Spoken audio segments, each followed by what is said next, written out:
Kiitos kutsusta. Hienoa olla puhumassa, miten YTK muuttuu työttömyyskassasta työllisyyskassaksi. Ja kun tulee kysymyksiä, niin pitäkää ne mielessä, niin mielelläni vastaan sitten puheenvuoron lopuksi ja yritetään pysyä aikataulussa. Ensin hiukan YTK:sta, eli tuolta melkein keskeltä, niin meillä on 534 000 jäsentä, eli 20% palkansaajista ja 25% kassaan kuuluvista palkansaajista kuuluu YTK:hon. Me maksettiin viime vuonna etuutta meidän jäsenille 760 miljoonaa euroa ja meidän jäsenten työttömyysaste oli 8%. Meillä on yhteensä reilu 200 työntekijää. Meidän pääpaikka on Loimaa. Loimaan kassanakin joku meidät tuntee, vaikka se koskaan ei ole virallinen nimi ollut. Ja vuosittain meille tulee noin 500 000 soittoa ja sähköistä yhteydenottoa, jotka me hoidetaan. Että tämmöinen noin niin kuin isossa mittakaavassa on YTK-työttömyyskassa.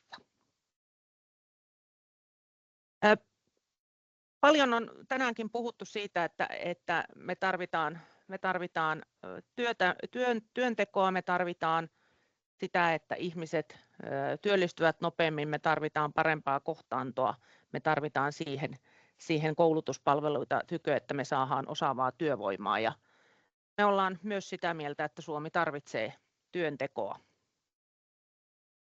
Ja työllisyyskehityksen tärkeys ei varmaan tälle joukolle ole mikään uutinen, että Suomi ikääntyy ja meidän 65-vuotiaiden osuus koko ajan vaan kasvaa. Ja kun meillä ikäännytään ja meidän syntyvyys laskee, niin työikäinen väestö pienenee. Jotta nämä hyvinvointivaltion palvelut voidaan jatkossakin järjestää, niin meidän on löydettävä keinoja meidän työllisyysasteen nostamiseksi. Ja mä luulen, että meidän on kaikin keinoin pyrittävä parantamaan työttömien mahdollisuutta työllistymiseen. Meilläkin kuukausitasolla on noin 50 000 työtöntä työnhakijaa. Ja kun haaste on suuri, niin on hyvä, että kaikki käsiparit otetaan tähän. Ja tähän saakkahan käyttämätön potentiaali tässä työssä on ollut työttömyyskassojen resurssi. Me ollaan kysytty meidän jäseniltä työllistymiseen liittyvistä haasteista ja saatiin jäseniltämme seuraavanlaisia vastauksia. Eli kohtaanto-ongelman kokee 22% vastaajista ongelmaksi. Tässä ehkä kohtaanto-ongelma käsitetään hiukan eri tavalla kuin Elina hyvässä esityksessään sitä ruoti. Tämä on ehkä laajemmin sitä työnhakijoiden ja työpaikkojen kohtaamattomuutta, mitä meidän jäsenet on ajatellut. Ja rekrytointiprosessin parantaminen, työnantajien tukeminen, eli työnantajilla olisi tarjottavat työkalut myös kouluttamiseen. Piilotyöpaikoista puhuttiin, niin kuin täällä on tämän päivän aikana paljonkin puhuttu. Viidennes vastaajista katsoo, että työmarkkinoiden epävarmuus ja yritysten asenteet, kuten rekrytointipelot ja ikäsyrjintä, on haasteena. Ja siellä tietysti asenteiden muuttuminen, ja sitten jos syrjintään mennään, niin siihenhän pitää puuttua tietysti. 17% katsoi osaamisen ja koulutuksen puutteissa, ja siellä toisaalta panostusta korkeakoulutukseen, mutta sitten jatkuvaan oppimiseen ja koulutusten muokkaamiseen työelämän tarpeisiin. Eli mun mielestä on mukava nähdä sitä, että mitä meidänkin jäsenet on kokenut haasteiksi, niin täällä on hyvinkin puhuttu juuri näistä teemoista ja haetaan ratkaisuja näihin teemoihin. Sitten siellä on työnhaun rekrytoinnin ongelmia, työnhakijoiden motivaatio-ongelmia, rekrytointiprosessien monimutkaisuutta, rakenteellisia byrokraattisia esteitä, sosiaalista alueellista eriarvoisuutta, yrittäjyyden ja innovaatioesteitä on löydetty haasteina. No miten sitten YTK-työttömyyskassa haluaa olla jäsentensä apuna työllistymisessä? Mehän saatiin heinäkuun alusta työttömyyskassat siis oikeus auttaa jäseniä työllistymisessä. Siihen saakka työttömyyskassalaki, joka määrittää mitä me saadaan tehdä ja miten meidän pitää toimia, niin työttömyyskassalaki sanoo, että työttömyyskassa saa järjestää jäsenilleen ansioturvan, eikä se saa tehdä mitään muuta. Ja se eikä se saa tehdä mitään muuta oli myös kirjattuna lakiin. Mutta nyt tosiaan 1.7. alkaen lakia muutettiin ja meille tuli oikeus tukea jäsenten työllistymistä. Se malli on yksinkertainen, eli meillä on mahdollisuus, mutta millään kassalla ei ole pakkoa. Myös jäsenille tämä palvelu on vapaaehtoinen ja se perustuu jäsenen antamaan suostumukseen.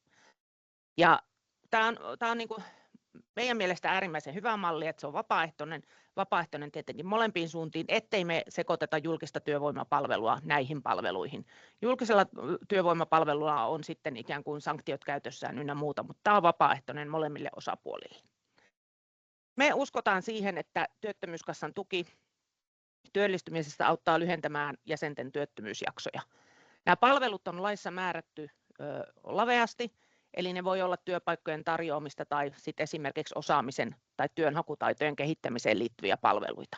Ja tätäkin me pidetään tosi hyvänä, että työttömyyskassa saa itse määrittää sitä, että minkälaisia palveluita se jäsenistölleen tarjoaa, jolloin voidaan ottaa ne niin kuin jäsenistön tarpeet ja halut huomioon.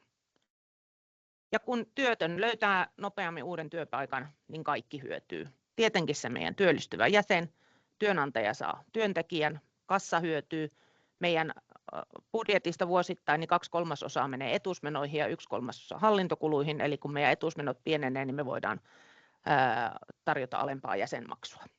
Ja tietenkin kunta ja koko yhteiskunta, että kun kunnille nyt tulee laajempi rahoitusvastuu jo ansiopäivärahapuolelta, niin se, että saadaan työttömyysjaksoja lyhyemmäksi, niin hyödyttää tietenkin tätä myötä kuntiakin.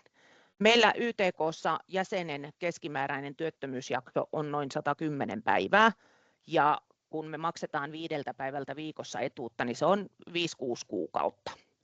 Eli mennään sen hiukan yli sen 100 päivän meidän keskimääräisessä työttömyysjaksossa, ja toivottavasti saadaan tätä alemmaksi. Miten me ollaan ajateltu sitten sitä, että mitä meidän palvelut jäsenille olisivat? Me ajatellaan yhtäältä työpaikkoja, eli me halutaan yhdistää työt ja tekijät. Ja tämä työpaikkojen tarjoaminen perustus jäsenten antamaan dataan, ja niitä työpaikkoja tarjottaisiin meidän jäsenelle meidän sähköisessä asioinnissa.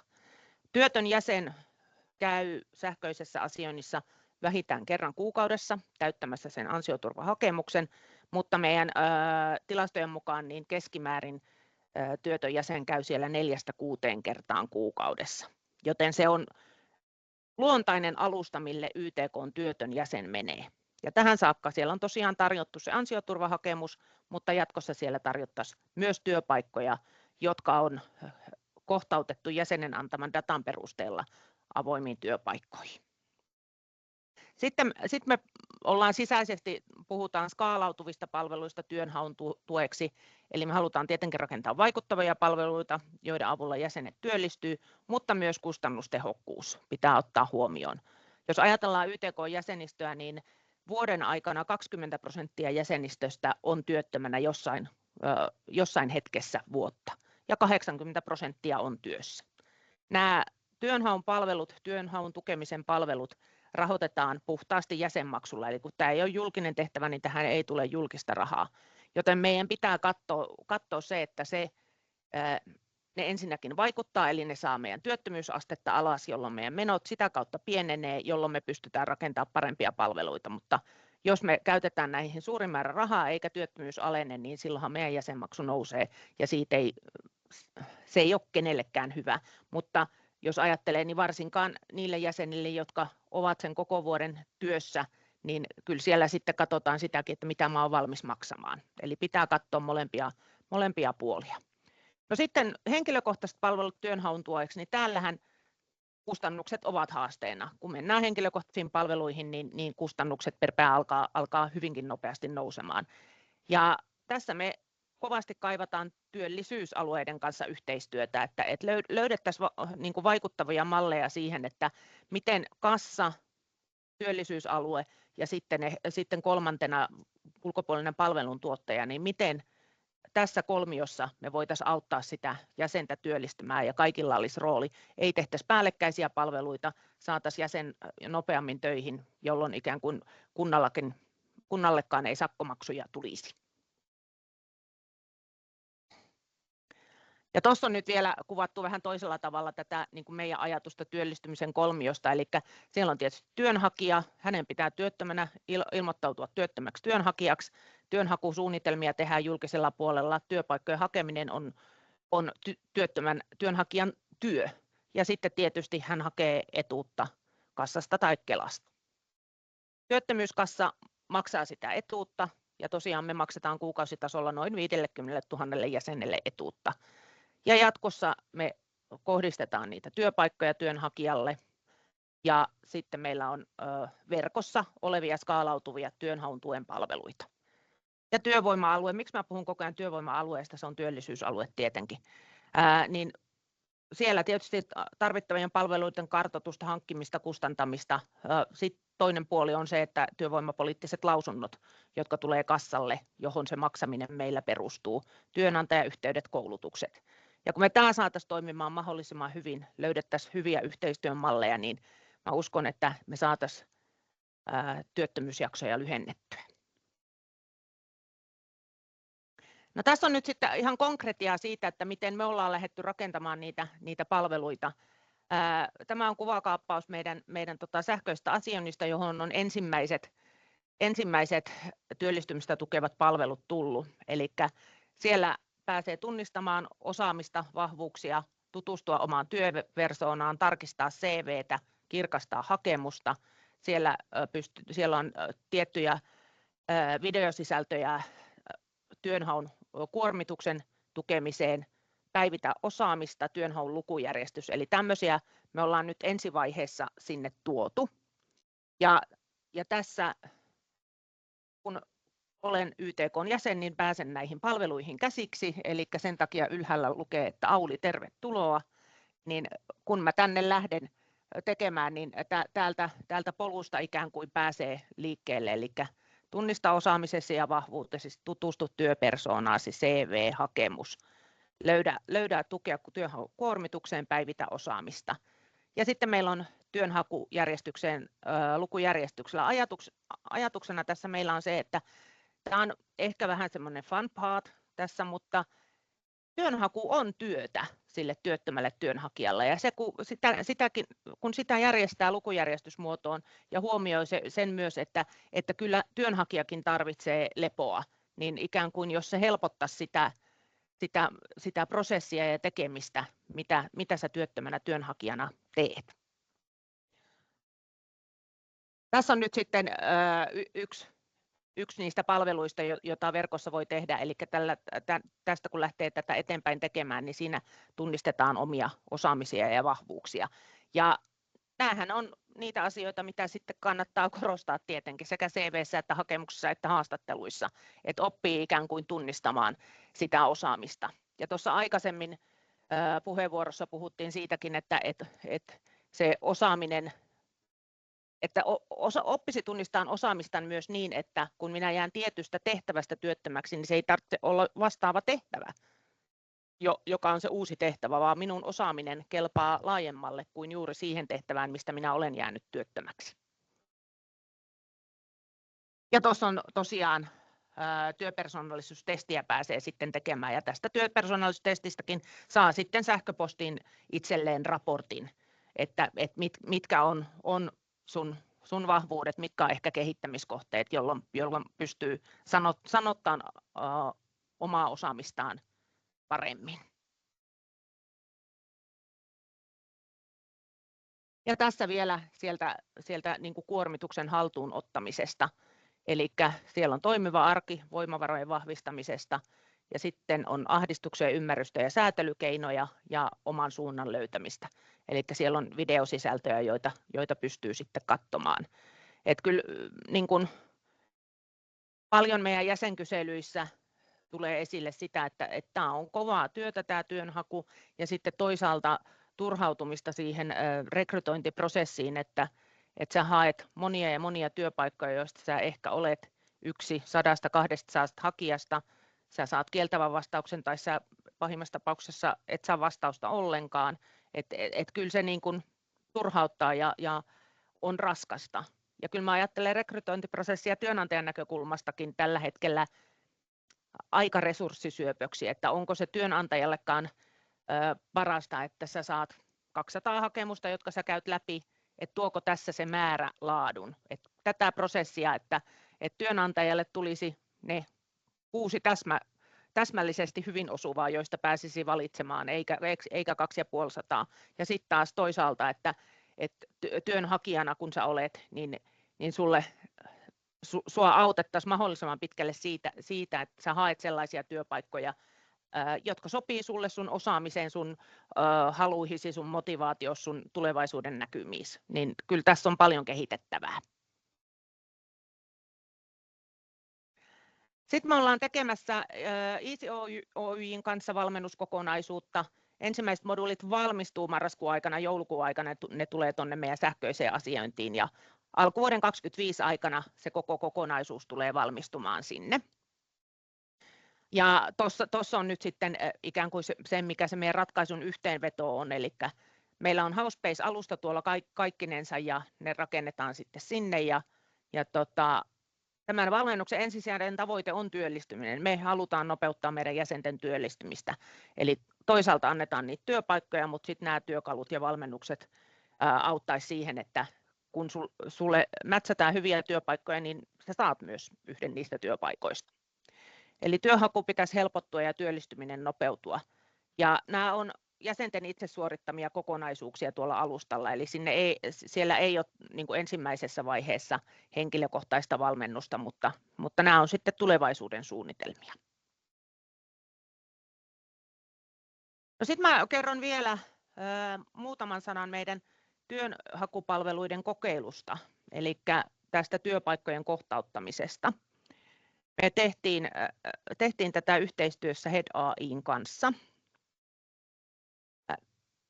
YTK osallistui Sitra Lab 6-ohjelmaan, jossa datalla pyrittiin rakentamaan parempia palveluita. Ja tässä läbissä niin me tehtiin tämä kokeilu. Meidän tavoitteena oli testata uutta työnhaukonseptia, eli hakija antaa vapaamuotoisesti tietoja ja niiden perusteella haetaan tekoälyn avulla sopivia työpaikkailmoituksia. Ja kesäkuussa tänä vuonna me otettiin meidän jäsenistöstä ensimmäinen vapaaehtoinen testiryhmä ja sen saadun testidatan perusteella me viritettiin sitä tekoälyn toimintaa ja kehitettiin kyselylomaketta datan laadun parantamiseksi. Et hyvin paljon tehtiin sitä kyselylomakkeen parantamista siinä ensimmäisessä vaiheessa. Elokuussa meillä oli sitten varsinainen kokeilu, eli data kerättiin laajalta hakijajoukolta, meidän vapaaehtoiselta hakijajoukolta, ja datan perusteella tekoäly haki sitten sopivia työpaikkailmoituksia. Nämä työpaikkailmoitukset tässä kokeilussa lähetettiin ihan käsipelillä hakijoille, eli ne ei ole siellä näkyvillä vielä siellä sähköisessä asioinnissa. Ja samalla me kerättiin palautetta sitten hakijoilta näistä tuloksista. Lähteekö se? Noin. Eli me haettiin työpaikkailmoituksia 3 eri tavalla sitä jäsenen antamaa dataa painottaen. Yhdessä painotettiin hakijan osaamista, toisessa hakijan unelmia ja kolmannessa näitä huomioitiin nämä molemmat. Kaikki hakutavat suodatettiin sillä tiedolla, mitä hakija ei halua tehdä. Ja maantieteellisillä rajauksilla meillä oli niin kuin koko maassa nämä työpaikat, kotiseutu, kotikunta. Eri hakutavat niin ne tuotti enimmillään yhteensä 27 työpaikkailmoitusta per hakija. Ja nämä hakutulokset palautettiin hakijoille niin, että ryhmä jaettiin satunnaisesti 3 samansuuruiseen ryhmään. Eli meillä oli 1300 tähän kokeiluun osallistujaa, niin tuommoinen reilu 400 oli sitten, että sai ikään kuin ne työpaikat osaamiseen painottuen, toinen kolmannes unelmiin ja kolmas sitten molempiin. Ja jokaiselle ryhmälle lähetettiin nämä eri hakutavan tulokset. Ja sitten kun katsotaan, että minkälaista palautetta me saatiin, niin tuo alinrivi eli tuo CD ottaa huomioon molemmat, niin siellä sopii hyvin 11%, sopii kohtalaisesti 44%, eli yli puolet niin sopii hyvin tai kohtalaisesti. Tässä kokeilussa palautettiin myös ne työpaikkailmoitukset, joista tekoäly teki päätelmän, että ei sovi, eli koska haluttiin hakijoilta palautetta. Ja mikä ilahdutti erityisesti, niin kun otetaan huomioon molemmat, osaaminen ja unelmat, niin 19% vastaajista ilmoitti, että hakee jotain näistä työpaikoista. Ja se on mun mielestä hyvä määrä. Meidän kokeilun tarkoitus oli tosiaan testata uutta työnhaun konseptia ja kokeilu osoitti, että se konsepti toimii. Meidän pitää tehdä kehitystyötä vielä tuon datan laadun parantamiseksi ja sitten toisaalta työpaikkailmoitusten suodattamiseksi. Me oltiin lähdetty siitä, että tämä menee jatkoon, jos 10% ilmoittaa, että hakee työpaikkaa, mutta 20 melkein ilmoitti, niin me tätä lähdetään ehdottomasti jatkotyöstämään. Sitten jos meillä sitä taloudellista vaikuttavuutta, eli nopeampaa työllistymistä haetaan, niin kaikista oleellisinta on saada hakijat käyttämään palvelua. Ja me uskotaan osittain siihen, että kun se palvelu on siellä meidän sähköisessä asioinnissa tulevaisuudessa, niin me odotetaan sen osallistujamäärän kasvavan huomattavasti. Se tulee sinun silmillesi, kun sinä haet etuutta. Mutta siitä huolimatta tämä vaatii valtavasti viestintää meidän jäsenten suuntaan ja näiden palveluiden markkinointia, että jäsenet löytää tämän palvelun pariin ja sitten noiden aikaisemmin kerrottujen työllistymistä tukevien palveluiden pariin. Tässä oli se, mitä minä halusin teille kertoa ja vastaan mielelläni kysymyksiin. Kiitos. Aivan loistavaa, Auli, kiitos. Tässä kun Sitra Labissa on päässyt vähän sivusta seuraamaan teidän tiimin tekemistä, niin teette hyviä juttuja ja samalla teillä tuntuu olevan hauskaa ja hyvä meininki, niin onnittelut siitä. Kiitos. Kysymyksiä. Täällä on ainakin Porin suunnalta tullut kosiskeluita yhteistyölle. Täältä Pekka kysyy, että mistä nämä työpaikkailmoitukset on tullut teille tähän teidän kokeiluun? Tämä, koska en ole siis IT-ihminen, olen juristi, eli olen maallikko tässä suhteessa, niin mä puhun aina tekoälymoottorista. Niin tämä tekoälymoottori haistelee siis kaikista julkisista paikoista työpaikkailmoituksia, eli siellä käytännössä siis on isojen rekrysivujen työpaikat, siellä on työmarkkinatorin työpaikat, että siellä on hyvin laajasti avoimia työpaikkoja, mitä verkosta vaan löytyy, ja niitähän löytyy paljon.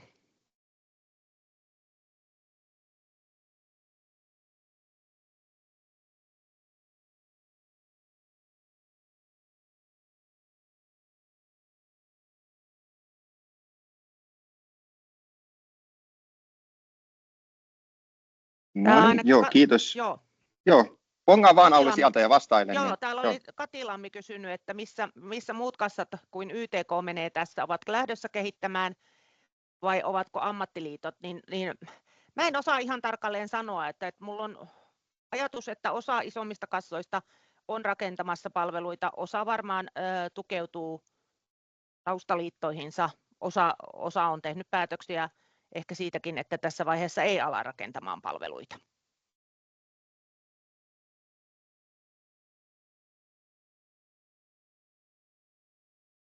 Satakunnan kanssa mielellään olemme yhteydessä ja katsotaan, että missä vaiheessa voitaisiin sitten ikään kuin konkreettiseen yhteistyöhön lähteä ja mitä se olisi.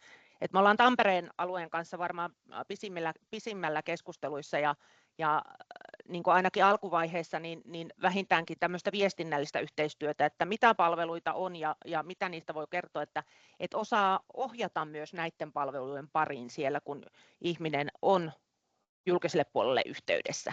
Ja sitten toisaalta myös mielellään niin kuin kerrotaan laajemminkin, että mitä palveluita meillä on, koska sekin olisi hienoa, että meillä ei ole kauheasti päällekkäisiä palveluita.